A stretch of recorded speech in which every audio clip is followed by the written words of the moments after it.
All right, today we're going to talk about the forbidden subject of clones.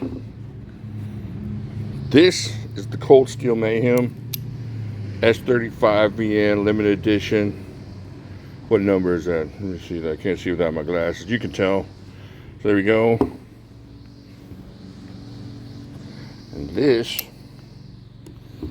is a clone from China.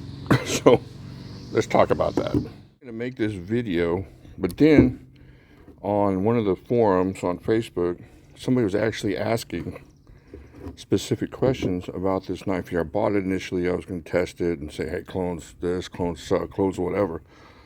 But then I thought about it. I wasn't going to get into what a knife it was, what kind of quality knife it was, but I wanted to show you all some differences. First off, Cold Steel didn't make a AUS 10 version of the red and black. So you can check that out right there. If it says AUS 10, it's got red and black, unless somebody switched out the scales. But it should still have, I mean, the S35VN is going to have the number. I don't know anybody switched out. That would be kind of different, though, if they switched out the scales.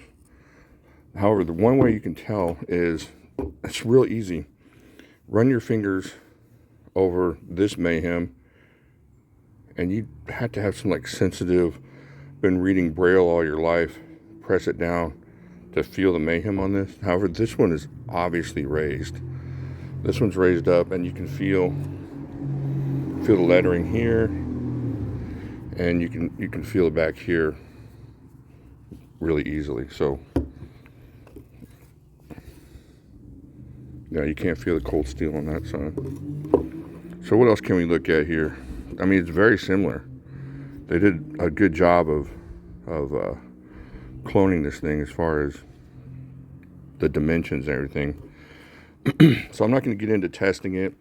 I didn't want to come out and say, oh, this one sucks, you know, this knife can't take a beating, this knife, this and that, and then and then have somebody else come out and test it, and it turns out that it's a good knife, or a decent knife for the money. But I did want to show you some differences and the similarities, and how easy it is for somebody that didn't know better to be duped in the secondary market process. So I don't want to get into cost or value. Let's check out the screws a little bit.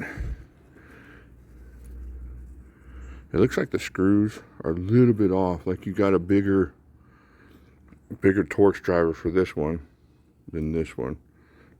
I mean, just small differences like that are going to save you some heartache on the secondary market. So if somebody goes, oh man, I got this, these sell for like what, $350, $400 now, that they're getting a little bit rare. And somebody goes, I got one, I've got to get rid of it, and I need money for my grandma's surgery. She's having her toes removed and replaced with bionic toes.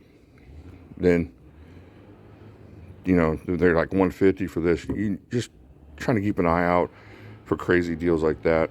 But so I'm not, like I said, I'm not gonna get into the quality of it.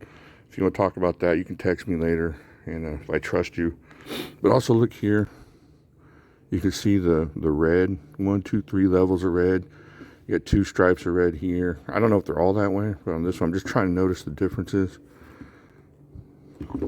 So yeah, they did a good quality job of mimicking this thing for sure. But not S35VN, might not even be AUS 10, you don't know. And that's where I'm going to leave it, just on helping you not get duped. If you're out to buy a clone, they're out there obviously. If you're out to buy the real thing, don't get duped. That's all I'm saying. All right, I'll talk to you later.